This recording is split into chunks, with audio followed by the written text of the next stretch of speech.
Assalamualaikum warahmatullahi wabarakatuh. Alhamdulillah, wassalatu wassalamu ala rasulillah. Pemirsa, mungkin Anda sangat kenal istilah jalan tol di dalam Indonesia ini. Jalan pintas untuk mencapai target dan tujuan kita.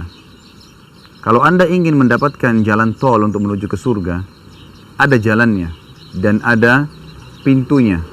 Anda tidak perlu membayar, tapi Anda cukup menjalankan apa yang telah Allah tuntunkan untuk memasuki jalan tol yang menuju ke surga.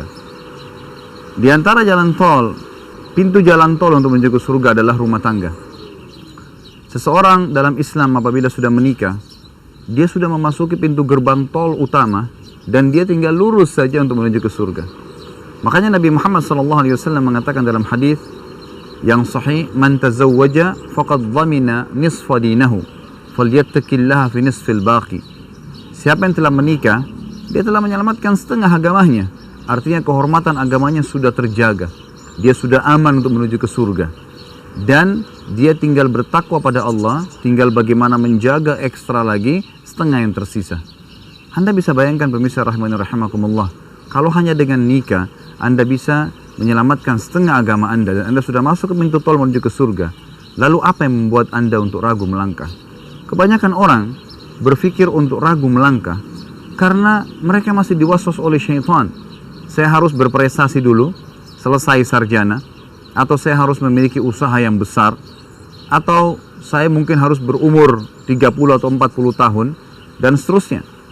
Atau mungkin dengan isu-isu yang bisa membuat atau merusak prestasi atau keinginan dia untuk berumah tangga. Misal dia mengatakan tidak modern kalau buru-buru menikah. Oh, ketinggalan zaman kayak dulu kalau orang menikah lebih cepat. Ini semua bertolak belakang dengan jalan tol atau tiket tol yang telah Allah siapkan buat Anda. Apakah Anda sadar bahwasanya menikah itu tidak mengharuskan butuh ijazah, tidak mengharuskan Anda berumur 30 atau 40 tahun, dan tidak mengharuskan Anda sempurna secara fisik? Ada seorang sahabat datang kepada Nabi SAW, sahabiat perempuan, lalu dia menawarkan dirinya kepada Nabi SAW, mengatakan, "Ya Rasulullah, saya ingin menikah dengan Anda." Lalu Nabi SAW melihat beliau tidak punya hajat, beliau mengatakan kepada audiens para sahabat di masjid, "Siapa di antara kalian ingin menikahi wanita ini?" Ada seorang sahabat angkat tangan mengatakan, "Saya Rasulullah." Kata Nabi SAW, "Pulanglah ke rumahmu dan carilah sesuatu yang bisa kau jadikan sebagai mahar."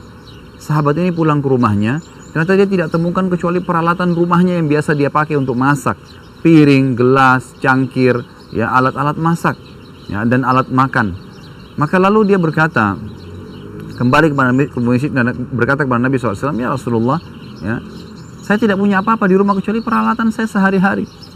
Lalu kata Nabi SAW, "Irji wal tamis walau khataman min hadid." Coba kamu pulang cari walaupun cuman sebuah cincin perak. Lalu kembalilah sahabat tersebut ke rumahnya, dia cari dan dia tidak temukan. Lalu dia kembali lagi mengatakan, "Ya Rasulullah, saya tidak punya apa-apa." Kemudian Nabi SAW mengatakan, "Apakah kau memiliki hafalan Al-Quran?" Kata sahabat itu, "Iya Rasulullah." Kata Nabi SAW, "Jadikanlah sebagai maharmu." Dari hadis ini ulama mengatakan bagaimana mudahnya Nabi SAW menikahkan para sahabat, memudahkan buat mereka rumah tangga.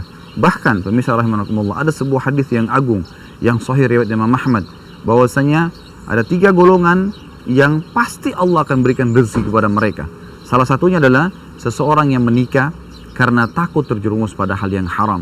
Anda nggak usah ragu dengan rezeki. Allah Subhanahu wa Ta'ala akan membukakan buat Anda. Begitu Anda masuk ke pintu tol pernikahan, maka secara otomatis Anda telah mendapatkan tiket sekaligus fasilitas yang Anda butuhkan selama perjalanan, dari makanan, minuman, dan yang lain-lainnya. Itu sebuah hal yang luar biasa. Baik, tinggal saya ingin bahasakan kepada Anda, kalau Anda menikah, sebenarnya kebutuhan dasarnya adalah masalah biologis. Saya kasih gambaran kepada Anda tentang zina dan nikah. Dua-duanya berhubungan dengan masalah kebutuhan biologis.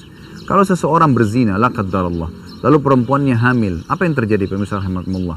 Keduanya malu, ya. Kemudian keluarganya malu dan anaknya tidak jelas statusnya.